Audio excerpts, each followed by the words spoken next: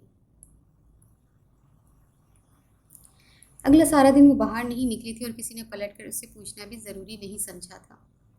تبھی عارف صاحب گھر میں داخل ہوئے۔ ان کے ساتھ ہی اوراق انیتا محترمہ موجود تھی۔ اوراق کو دیکھ کر ادیبہ بیگم بے حد خوش ہوئی، اور عارفہ محترمہ اور لیزا تو بس اس کی خوبصورتی پر اس سے نظریں نہ ہٹا سکی۔ میرا بچہ، ادیبہ بیگم آگے بڑھتی اسے گلے سے لگ کر محبت سے کہنے لگی۔ اوراق ہلکا سا مسکرا دیا۔ وہ باری باری دونوں سب سے ملے اور پھر ڈائننگ ٹیبل پر ڈنر کے لیے چل دیے۔ دھوا خاموشی سے اٹھ کر وضو کرنے کے گھر سے باتھ روم کی طرف بڑھ گئی۔ اور آپ تو ماشاء اللہ بہت ہی خوبصورت ہو گیا ہے، عارفہ محترمہ مسکراتے ہوئے سے بولی، جس پر اس کے ہونٹوں پر مسکراہٹ نمودار ہوئی۔ شکریہ پھپھو، اور آپ مسکراتے ہوئے کہتے ساتھ پانی کا گلاس لبوں سے لگا گیا، اور لیزا کی نظریں اس پر مرکوز تھیں۔ کھانے کے ساتھ ساتھ باتیں بھی ہو رہی تھیں۔ اچانک اوراق کا فون بجا۔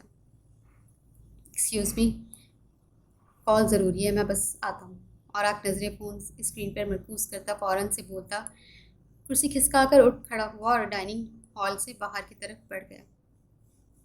کال سن کر وہ فارغ ہوا اور اندر کی طرف بڑھنے لگا۔ جب ٹی وی لانچ کی دائیں طرف ایک دروازہ کھلا تھا، اس کی نظر اس دروازے کی طرف گئی اور پھر نظر اس لڑکی پر گئی جو جائے نماز پر بیٹھی نماز ادا کر رہی تھی۔ اور آگ کے قدم خود بخود اس سمت اٹھتے چلے گئے۔ وہ اس کمرے کے پاس پہنچا اور اس کے باہر ہی قدم روک گیا۔ نظر دھوا پر گئی جو نماز ادا کر رہی تھی، اور آگ اسماعیل بیگ کی نظریں دھوا پر جم سی گئیں۔ وہ ساکت سا کھڑا اسے نماز ادا کرتا دیکھتا رہا۔ دھوا نے سلام پھیرا اور نظریں اپنے بائیں طرف دہرائیں۔ ایک انجان وجود کو اپنی نظروں کے سامنے پا کر وہ خوفزدہ سی ہو گئی۔ اور آگ کی نظریں دھوا پر ہی تھیں جب وہ چہرے پر ہاتھ پھیر کر جائے نماز لپیٹ کر دروازے کی جانب بڑھی۔ چہرے پر خوف ابھی بھی موجود تھا۔ ڈرو نہیں، میں تمہارا کزن اور آگ ہوں، اس دن کال پر میں ہی تھا۔ اور آگ اسے خوفزدہ دیکھ کر فوراً سے بتانے لگا۔ دھوا کو کل کا منظر یاد آیا اور آنکھوں میں مزید خوف سا چھانے لگا۔ تم اس کمرے میں رہتی ہو؟ اور آگ اس کے کمرے میں نظر ڈالتا پوچھنے لگا۔